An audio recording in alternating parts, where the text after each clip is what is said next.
शाही साहब, इन तस्वीरों को देख के क्या कहेंगे? और वो जो आज शिवाजी पार्क से जो तस्वीरें आई हैं कि भाई हम खुश नहीं है धर्मेंद्र प्रधान के इस्तीफे से, अब तो ये लड़ाई और आगे चलेगी, पूरे कैबिनेट की अकाउंटेबिलिटी मांगी जा रही है, तो क्या अब मोदी और शाह साहब या उनकी कैबिनेट का कोई भी मंत्री प्रचार करने लायक बचा भी है? जी, प्रचार तो बहुत दिनों की बात है।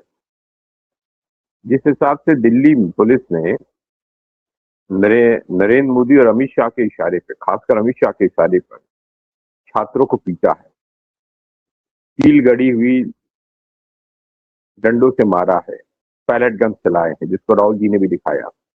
एक लड़के के आंख में चोट लग गई है, शायद वो देख पाए ना देख पाए पता नहीं।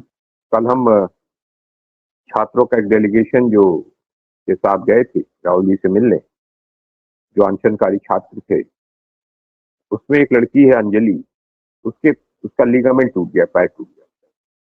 उस जज्बे के साथ वो ऐसा की लड़की, छात्र आंदोलन की लड़की नेहा भी थी, वो भी थी, दानिश थी, वो लड़की तब भी चल रही थी। और उससे पहले एक दिन पहले पता चला कि वो डीयू में पूरा मार्च करके आई थी। ये डीयू का सर्कुलर निकला था, नोटिफिकेशन। प्रॉब्लम यह है कि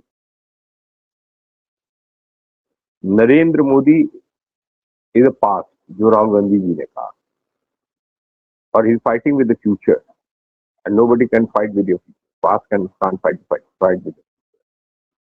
तो इतिहास जो है भविष्य से नहीं बदलता। नरेंद्र मोदी इतिहास, उनकी उम्र करीब करीब 80 साल हो चुकी होगी, करीब करीब 80 के आसपास होगी। छोटा छोटा बच्चा उनके इंस्टाग्राम के उस वीडियो का मजाक उड़ा रहा है। जेन जी कह रहे हैं, जेन अल्फा एक आ गया है, वो छोटे छोटे बच्चे 8-9 साल 10 साल के, कि मोदी जी इस तरह वीडियो बनाया जाता है। अच्छा अच्छा, एक पेज लेके दिखा रहा है, अच्छा मोदी जी ऐसे नहीं ऐसे पढ़ो, ऐसे नहीं ऐसे पढ़ो, दांत दिख रहा है, नाक दिखती है, जो रजनीगंधा खाए हो क्या। तो नरेंद्र मोदी का, मैंने इसके पहले भी कहा था कि नरेंद्र मोदी अपनी लोकप्रियता के सबसे नीचतम स्तर पर पहुंचे, और ये आपको दिख रहा है। और इसकी शुरुआत किसान आंदोलन ने इसमें महत्वपूर्ण भूमिका 13 महीने चलाई। उसके पहले भी आंदोलन हुआ था।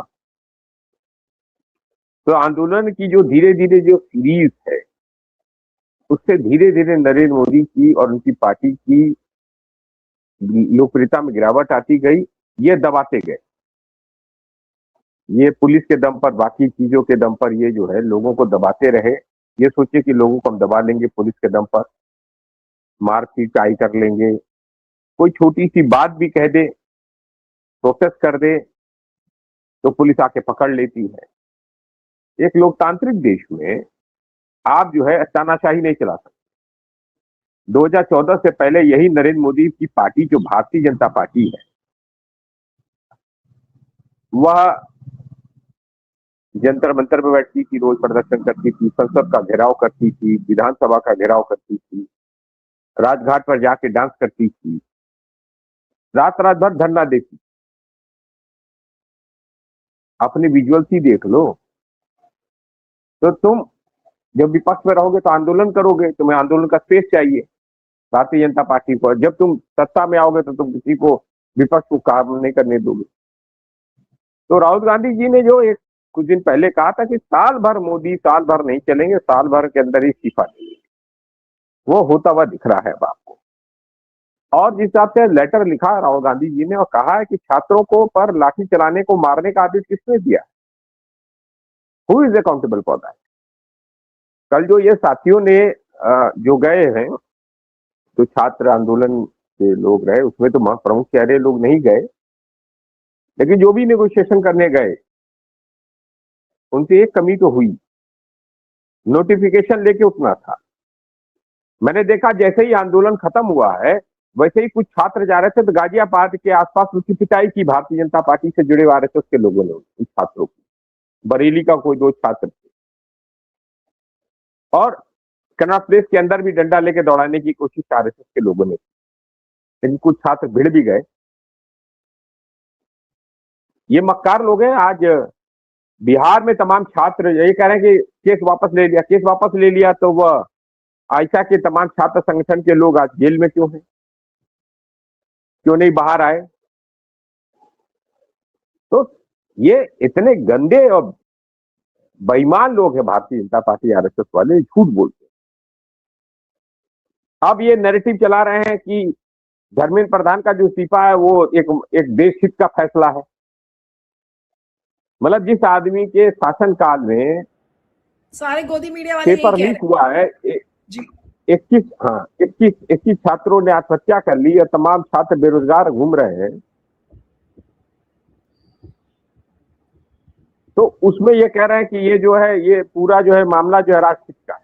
मतलब ये इस्तीफा राजनीति पे दिया गया, ये आरएसएस बीजेपी वाले माइंडसेट, इससे इनकी माइंडसेट समझ जाए, ये कुत्ते की दुम है। ये जब तक सीधे उसमें रहेंगे, बोतल में रहेंगे, सीधी रहेंगे, और जैसे बोतल से बाहर आएंगे वैसे ही ये जो है ये टेढ़ी हो जाएगी।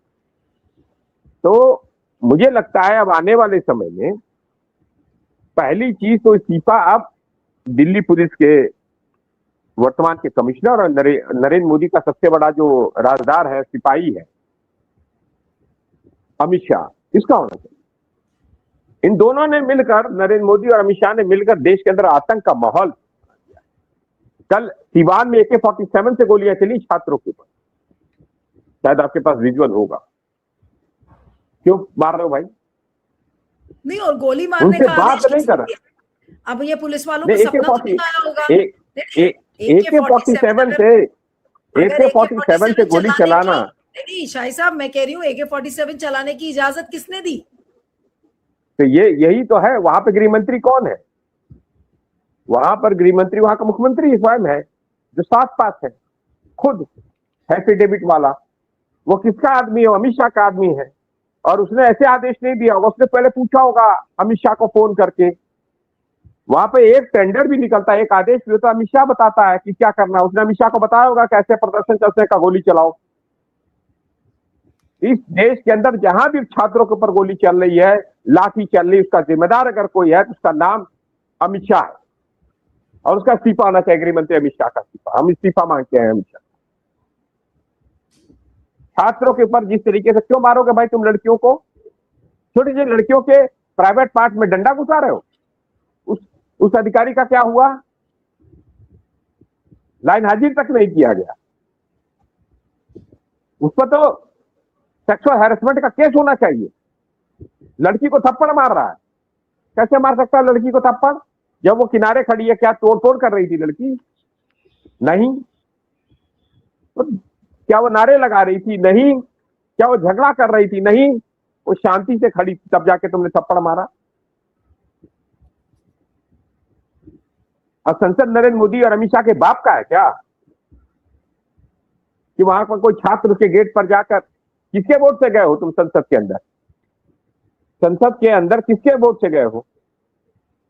अगर वोट अगर पाए हो, चोरी से नहीं किए होगे, तो संसद के अंदर अगर कोई जाता है तो जनता के वोट से जाता है। वैसे तुम तो चोरी से जाते हो, वोट चोरी से जाते हो, इसलिए तुम उसको अपनी बपौती समझते हो।